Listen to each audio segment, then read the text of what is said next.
नमस्ते फ्रेंड्स, कैसे हैं आप सभी। आशा करती हूँ कि बढ़िया होंगे। बाय द वे, बच्चों के स्कूल खुलने वाले हैं और मुझे लगता है कि हर मम्मियों की स्टोरी होगी जो मैं अभी बोलने जा रही हूँ। हम लोग घर में हमेशा काम करते हैं, बच्चों के टिफिन बनाते हैं, हस्बैंड के टिफिन बनाते हैं, काम करते हुए यूज्ड टू रहते हैं, कोई टेंशन नहीं होती। लेकिन जैसे भी बच्चों की गर्मियों की छुट्टियां थी और स्कूल खुलेंगे तो 2 दिन पहले से ना बुखार जैसा लग रहा है, बॉडी बार बार गर्म हो रही है, अंदर से हीट टाइप निकल रहा है कि हे भगवान, स्कूल खुलेंगे, क्या मैं सारे काम सही पे कर पाऊंगी। टेंशन हो रही है। ऐसा क्यों होता है पता नहीं। इनफैक्ट हम हमेशा सारा काम खुद करते हैं, बच्चों का टिफिन वगैरह सब कुछ देते हैं, लेकिन छुट्टियों के बाद जब स्कूल खुलने शुरू होते हैं ना, 2 दिन से मुझे नींद नहीं आ रही है, बेचैनी हो रही है अजीब सी कि क्या मैं सारा काम समय पे कर पाऊंगी, कहीं मैं लेट ना हो जाऊं। तो इस वजह से ना नींद ही नहीं आ रही है। तो आप लोग मुझे बताओ, आपके साथ भी ऐसा होता है क्या? और जैसे हमारे हाथ की 5 उंगली बराबर नहीं है, बिल्कुल उसी तरीके से हर इंसान अलग होता है। तो मैं भी अलग हूँ, आप भी अलग है, हर कोई एक जैसा नहीं होता। इसी टॉपिक पे मेरी आज की वीडियो है, आप जरूर देखिएगा और मुझे बताना कि क्या मैं गलत बोल रही हूँ। कुछ लोगों ने ना मेरा जीना मुश्किल कर दिया है, मैं इतनी फेडअप हो गई हूँ। आप लोग मुझे बहुत पॉजिटिव करते हैं कि मैडम ज्यादा ना सोचे, अक्सर ऐसा होता है, लेकिन फिर भी एक लेवल होता है सहन करने। अगर आप भी अपने घर में इस तरीके के पिल्लो वगैरह रखते हैं ना, तो जब आप इन्हें वॉश करने जाएं तो इसमें ना ऐसे गांठ लगाकर वॉश करिएगा। अगर आप इसे खुला छोड़ेंगे ना तो फिर ये नाड़ा जो होता है ना, जो धागा इसमें हम डालते हैं वो निकल जाता है, फिर आपको इसको वापस से लगाना पड़ेगा। इसलिए क्या करें, आप इस तरीके से इसमें नॉर्मली हम जैसे कोई भी पिल्लो वगैरह पे लगाते हैं ना गांठ, ऐसे दोनों साइड से लगाकर तब वॉश कीजिएगा। बाय द वे, घर की हालत जो है इसलिए ऐसी है क्योंकि अब बच्चों के स्कूल खुलने वाले हैं, तो घर में जितनी भी चीजें थी लाइक उनके स्कूल के बैग्स एंड ऑल, वो सब वॉश करने हैं। प्लस बच्चों की सारी किताबें, बच्चों के ज्योमेट्री बॉक्सेस, टिफिन बॉक्सेस, ये सब ढूंढने हैं। इसलिए थोड़ा सामान ऐसा फैला रहता है। और ये वाला कमरा तो मेरा ऐसे ही रहता है, मैक्सिमम टाइम ये फैला ही रहता है, स्टोर रूम टाइप हो रखा है ये। और अभी जैसे गर्मी है, इस घर में एक ही रूम में एसी है, तो ये वाला जो गद्दा है ना, ये वाला मैट्रेस उस रूम में जाता है, शाम को, रात को चला जाता है, फिर सुबह मैं इसको इस कमरे में शिफ्ट करती हूँ। तो ऐसे मैनेज करना पड़ता है। और अभी जैसे मैं आपको बताऊं, जैसे बच्चों के स्कूल बंद हो गए थे तो मैंने सारे टिफिन वगैरह ना, आपके लिए भी एक टिप है, आप इसे फॉलो कर सकते हैं। जितने भी टिफिन होते हैं हस्बैंड के, बच्चों के, जैसे मेरे हस्बैंड भी छुट्टी पर थे 1 महीने से, बच्चे भी छुट्टी पर हैं, तो मैंने सबके टिफिन ना ढक्कन लगा कर उनके बॉक्स में ही रख दिए एक जगह।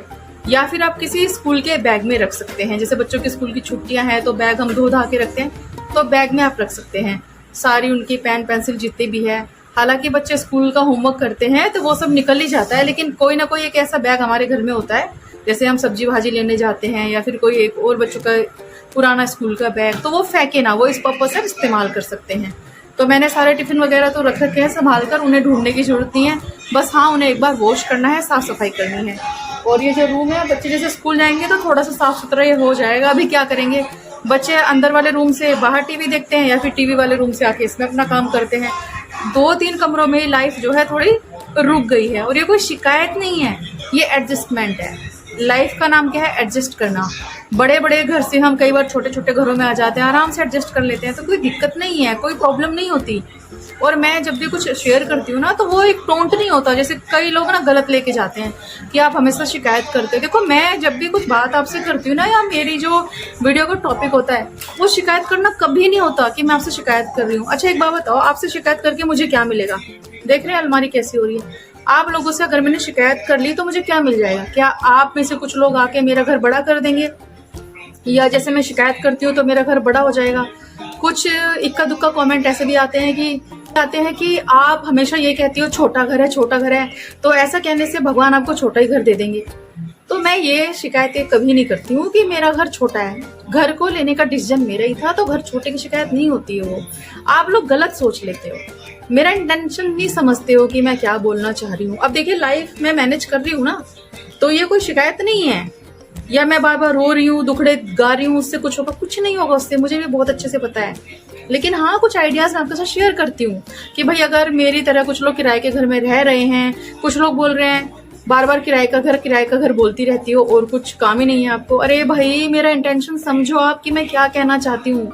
ये मेरी शिकायतें नहीं होती कि मैं आपको बार बार ये रिपीट करा रही हूँ या सुना रही हूँ कि हम तो पक गए हैं आपके मुंह से ये सुनकर किराए का घर।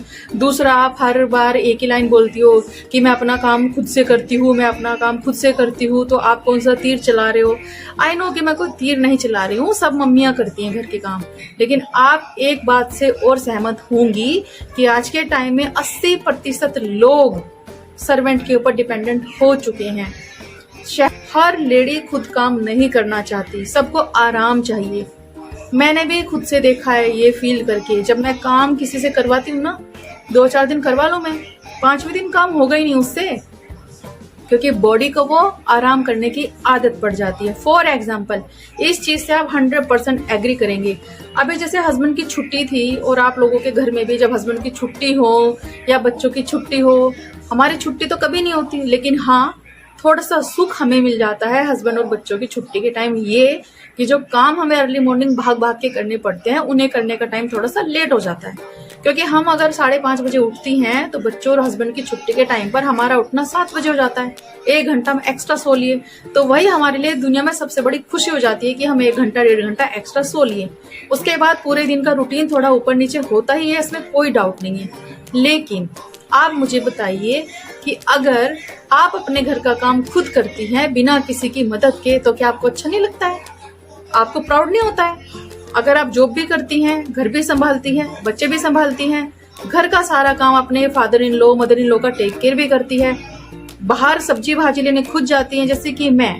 अब कुछ लोग मुझे बोल रहे हैं, हर बार आप यही कहती हो कि मैं करती हूँ, मैं करती हूँ, मैं करती हूँ। मैं मतलब मैं नहीं, मैं से मेरा मतलब होता है कि हम जितनी भी लेडीज ये सारे काम करती हैं। सब्जी लेने का डिसीजन कि मैं खुद लेने जाऊंगी, दूध मुझे खुद लाना है, ये सब काम आप जब डेली रूटीन में करेगी, आपकी एक्टिविटी भी होगी, आपका शरीर भी मेंटेन रहेगा। अगर किसी बीमारी की वजह से आप चल फिर नहीं पा रही हैं, वॉक नहीं कर पा रही है, रनिंग नहीं कर पा रही है, और आपको महसूस हो रहा है कि आपका वेट गेन हो रहा है, तो घर के काम करने शुरू करिए। इन काम को करने से कोई प्रॉब्लम नहीं होती। पहले के टाइम में देखिए आप, हमारी मम्मी, नानी, दादी घर के काम खुद करती थी, कितनी फिट मेंटेन वो रहती थी, उनकी एज भी कितनी ज्यादा होती थी। आज के टाइम में 58-55 से ऊपर कोई हो नहीं रहा है। आप एग्री करते हैं कि नहीं, बताओ मुझे। और मेरा मकसद यहाँ पर, एक कमेंट ने मुझे इतना परेशान किया, मुझे इतना गंदा लग रहा था वो पढ़ के। एक लेडी ने मुझे, मैं नाम नहीं लेना चाहती किसी का एक्चुअली, क्योंकि सोशल प्लेटफॉर्म पे नाम लेना अच्छी बात नहीं है। मैंने मेरे हस्बैंड को एक बार इस बारे में पूछा कि क्या मैं नाम लेकर ये चीज बोलूं, उन्होंने बोला नहीं, बिल्कुल नहीं, हमें कोई हक नहीं है किसी का नाम लेकर उनको इस तरीके से बोलने का। अब सबकी अपनी अपनी मेंटेलिटी है, सबका अपना अपना वे ऑफ थिंकिंग है, सब अलग सोचते हैं। मैं अलग सोचती हूँ, आप अलग सोचते हैं। अब जरूरी नहीं है कि मैं आप जो आपको बोल रही हूँ, आप में से सारे लोग मेरी बातों से एग्री करें। कुछ लोगों के अनुसार मैं अपनी जिंदगी नहीं जी रही हूँ, तो उस लेडी के अनुसार बात ये है, उन्होंने मुझे कहा कि आप खुद तो वुमेन लेबरिंग कर ही रही हो, अपने घर में लेबरिंग कर रही हो, मतलब मैं घर का काम करती हूँ तो मैं अपने घर में नौकरानी की तरह काम करती हूँ। उनके अनुसार मैं एक नौकरानी हूँ जो अपने घर का काम करती हूँ, और मैं अपने साथ साथ आप सभी को भी ये चीज करने के लिए मोटिवेट कर रही हूँ कि सुबह उठो और अपने घर में झाड़ू पोछा बर्तन करो। बताओ, ये वुमेन्स लेबरिंग है क्या? कोई लेबरिंग नहीं है ये। अपने घर का काम करने में कोई शर्म नहीं है फ्रेंड्स। लेकिन हाँ, जिनको ये लगता है कि मैं आप लोगों को पुश कर रही हूँ काम करने के लिए, तो प्लीज मेरी बातों में आकर वो मेरे बहकावे में ना आए। हमेशा आपको वो काम करना चाहिए जो आपका दिल और दिमाग बोलता है। एग्जाम्पल के लिए, मैंने आज जो कुर्ता पहना है, अगर मेरे बच्चे और हस्बैंड मुझे ये बोले कि भाई ये कुर्ता अच्छा नहीं लग रहा है, तो क्या मुझे चेंज कर देना चाहिए? नहीं करना चाहिए, क्योंकि मुझे अच्छा लग रहा है, मैंने मेरे लिए पहना है। एक और कमेंट बहुत आता है कि आप 40 साल की हो गई हो, फिल्मी गानों पर रील्स बनाती हो, बिल्कुल भी अच्छी नहीं लगती हो, बेहूदी लगती हो, आपके बड़े बड़े बच्चे हैं, आपको शर्म आनी चाहिए। आप आंखों में ऐसा काजल लगाती हो कि हम आपको देख लेना तो हमें नींद नहीं आती, हम रात में उठ जाते हैं, इतने भयानक दिखती हो आप। बताइए, लोगों के अनुसार मैं अपने आप को चेंज कर लूँ? तो मैं नहीं करूँगी। और ये जो जीवन है एक बार मिला है, इसलिए जो मन में आता है, जो अच्छा लगता है, वो हमें करना चाहिए, इसलिए मैं सब करती हूँ। किसी को भी इतना डिमोरलाइज ना करें या इतना परेशान ना कर दे कि वो रात में सो ही ना पाए। ऐसा नहीं करना चाहिए। आपको नहीं पता है ना सामने वाले की स्थिति क्या है, वो किस हालत में है, वो क्यों काम कर रहा है। घर के काम करने से अगर मुझे शांति मिल रही है, मेरा दिमाग ठंडा रहता है, तो मैं इसलिए काम करूँगी और करती हूँ। और मैं आपसे भी यही बोलूँगी, अगर आपको टीचिंग करने में मज़ा आता है तो आपको टीचिंग करनी चाहिए। अगर आपको सिलाई करने में मज़ा आता है तो आपको सिलाई करनी चाहिए। इसीलिए मुझे खुद खाना बनाकर, ऑर्डर लेकर, दूसरों के लिए खाना बनाकर जब वो लोग मुझे फीडबैक देते हैं, मुझे उसमें खुशी मिलती है। 150 लोगों का खाना बनाना, 200 लोगों का खाना बनाना, ये मैं एज ए प्रैक्टिस लेती हूँ कि मेरा खुद से चैलेंज रहता है कि 10 लोगों का खाना बनाने में और 150-200 लोगों का खाना बनाने में क्या मैं अपना टेस्ट सेम दे पाऊंगी। 10 लोगों का खाना जब हम बनाते हैं, मसालों का मेजरमेंट कम होता है। वही खाना जब आप बल्क में बनाते हैं, ज़्यादा क्वांटिटी में बनाते हैं, तो खाने में मसालों का फ्लेवर और जो उनकी क्वांटिटी है वो कम ज़्यादा होगी। तो क्या आपका जो टेस्ट है वो सेम आ रहा है 200-250 लोगों के लिए? 10-15 लोगों का खाना बनाना it's not a big task. हर कोई करता है, हम सभी मम्मियाँ करती हैं। और जो खाना बनाने की कला है ना, ये भी ना एक हुनर होता है एक्चुअली, ये भी एक आर्ट है। हम सभी खाना बनाते हैं, सभी। लेकिन फिर भी किसी किसी की चाय, किसी किसी की सब्जी ऐसी होती है, किसी किसी का अचार ऐसा होता है जो आपकी जुबान पे से हटता ही नहीं है। होता है कि नहीं, आप बताओ मुझे। और किसी किसी का खाना ऐसा होता है कि बहुत लागत लगाते हैं, मेहनत करते हैं, लेकिन फिर भी स्वाद नहीं आता। क्यों?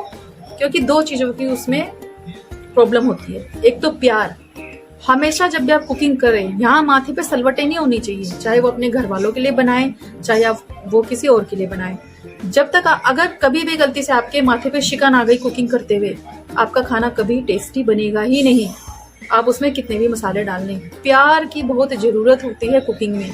प्यार से बनाइए, पैशन से बनाइए, ये 2 चीजें बहुत इंपॉर्टेंट है। तब आप देखना सिंपल सा खाना भी विद इन फ्यू मिनट्स आपका इतना टेस्टी बनेगा। खाना एक ऐसी चीज है जिसके लिए हम कमाते हैं। मेरा हस्बैंड ऐसी चीज है जिसके लिए ना लोग हजारों लाखों रुपए खर्च करने को तैयार हो जाते हैं। एक रेस्टोरेंट में आपको चाय मिल रही है 500 रुपए की, एक में मिल रही है 5 रुपए की, एक में मिल रही है 15 रुपए की, तो कुछ तो डिफरेंस होगा। ऐसे थोड़ी ना हम इतने इतने पैसे देते हैं। पक्का अगर आप कभी रेस्टोरेंट वगैरह जाते हैं, 100% जाते होंगे, सब कोई जाते हैं, तो कोई एक रेस्टोरेंट ऐसा हो जाता है कि आप हर बार वहीं जाना पसंद करेंगे। आप एक्सपेरिमेंट नहीं करना चाहते हैं। ये मेरी स्टोरी है। मैं पोर्ट ब्लेयर में थी, तो वहाँ पे एक आईसी स्पाइसी करके रेस्टोरेंट है। मैं आपको बताऊँ, इतना टेस्टी खाना वो बनाते थे कि मैं वहाँ पे 5.5 साल रहकर आई। मैंने किसी दूसरे रेस्टोरेंट में विजिट किया ही नहीं। एक तो सब हर जगह सी फूड मिलता है and we are pure vegetarian, तो हम कहीं गए नहीं। एक ही रेस्टोरेंट में हम 5.5 साल विजिट किए हैं। Same with Gujarat. हम जामनगर में थे, होटल आराम करके एक जगह है, और 1-2 जगह और है, वहाँ पे सब कुछ वेजिटेरियन है, लेकिन फिर भी इक्का दुक्का होटल ही ऐसे थे, रेस्टोरेंट ऐसे थे जहाँ पर हम जाते थे, विजिट करते थे। क्योंकि टेस्ट एक ऐसी चीज है जहाँ आप कॉम्प्रोमाइज नहीं कर सकते। कई बार एक्सपेरिमेंट करने के चक्कर पे मेरे साथ भी ऐसा हुआ है कि मैंने काफी पैसे खर्च कर दिए और घर आकर ये बोला कि यार कितना बकवास खाना था। रिसेंटली मेरे साथ ऐसा हुआ है। जो आपका मन करता है, दिल कहता है, दुनिया की बातों को अगर आप सुनेंगे, दिल से लगाएंगे। जैसे मुझे भी बहुत सारे लोग, आप लोग बोलते हैं कि आप नेगेटिव कमेंट पे ध्यान मत दो। मैं बिल्कुल ध्यान नहीं देती, लेकिन लिमिट क्रॉस तब हो जाती है जब आप तो नेगेटिव मुझे लिख रहे हो, लेकिन अगर किसी ने मुझे पॉजिटिव लिखा है, आप उसके नीचे स्क्रॉल कर करके नेगेटिविटी स्प्रेड किए जा रहे हो, तब मेरा ब्लड थोड़ा सा ब्लड प्रेशर हाई हो जाता है। तब मुझे बोलना पड़ता है। और ये किसी भी किताब में नहीं लिखा है कि अगर आपको कोई गलत बोल रहा है तो आप उसकी बातें सुन लो। नहीं, आपको बोलने का हक है, आपको बोलना चाहिए। आप जितना चुप रहते हो, लोग ये सोचते हैं कि ये ऐसी ही है इसलिए चुप है। कुछ कमेंट ये हमेशा पॉजिटिव कमेंट्स की रिप्लाई करती है, नेगेटिव के नहीं करती। अब आप मुझे बताओ, नेगेटिव कमेंट्स की मैं क्या रिप्लाई करूं? कोई मुझे बोल रहा है तू तो गंदी है, तेरी शक्ल गंदी है, तो मैं बोलूं हाँ थैंक यू सो मच, मेरी शक्ल गंदी बोली आपने, मुझे पता नहीं था। ये बोलूं मैं उनको? नहीं। तो मैं मेंटली प्रिपेयर थी इस चीज के लिए कि सोशल मीडिया पर ये सब होगा, लेकिन इतना होगा इस चीज का मुझे एहसास नहीं था। बट एनीवेज, लाइफ में किसी भी फील्ड में आप कुछ करोगे ना, तो ये सब चीजें सुननी पड़ती हैं, उतार चढ़ाव आते हैं, सुनना पड़ता है। लेकिन फिर भी हमेशा अपनी सुनो, जैसे मैं अपनी सुनकर ये काम कर रही हूँ। इसके पीछे की कहानी क्या है वो ऑलरेडी मैं आपको बता चुकी हूँ कि मैं इस प्लेटफॉर्म पे क्यों आई हूँ। लेकिन फ्रेंड्स, फिर भी किसी को कुछ भी कहने से पहले, वो मैं जो भी आपको शेयर करती हूँ, पहले पूरी वीडियो देख तो लो आपकी कंटेंट क्या है, तब आप मुझे गाली दे लो अगर आपको उसमें कुछ इन्फॉर्मेटिव ना मिलता हो। बिना वीडियो देखे कुछ भी कहना शुरू कर देते हो, तो प्लीज़ ऐसा ना करें। मैं भी इंसान हूँ, मेरे अंदर भी इमोशंस हैं, मुझे भी दुख होता है, तकलीफ होती है। जैसे आप हंसते हो मैं भी हंसती हूँ, आप रोते हो मैं भी रोती हूँ, सारी चीज़ें वही हैं जो आपके अंदर हैं। तो किसी को भी कहने से पहले थोड़ा सोच लीजिए। और ये लाइन बार बार कहना कि सोशल मीडिया पर आई हो तो सुनना पड़ेगा, सुनने की आदत डाल लो, इसका लॉजिक मुझे बिल्कुल समझ नहीं आता। तो प्लीज़ खुश रहें और दूसरों को खुश रहने दें, तभी ज़िंदगी में आप ऊपर जाओगे, सफल होगे। सफलता मिलती है सभी को, टाइम लगता है, मैंने भी बहुत स्ट्रगल किया है तब मैं। तो फ्रेंड्स, हम सभी लेडीज़ मम्मियाँ स्ट्रगल करती है, हम सभी ये चाहती हैं कि हम भी कुछ ऐसा करें कि बच्चों को भी प्राउड हो, हस्बैंड को भी प्राउड हो, तो कुछ ना कुछ अलग करने की हम कोशिश करती हैं जो हमें करना चाहिए। बाय द वे कमरा अरेंज हो चुका है और ये एक ज्वेलरी बॉक्स था जो मैंने मंगवाया था, इसमें मैं सारी ज्वेलरी रखती हूँ, काफ़ी अरेंज रहती है। आप मुझे किस शहर से देख रहे हैं, आपका नाम क्या है, आपको वीडियो कैसा लगता है, अच्छा लगता है तो शेयर करें और कमेंट सेक्शन में लिख के ज़रूर बताइएगा। Thank you for watching.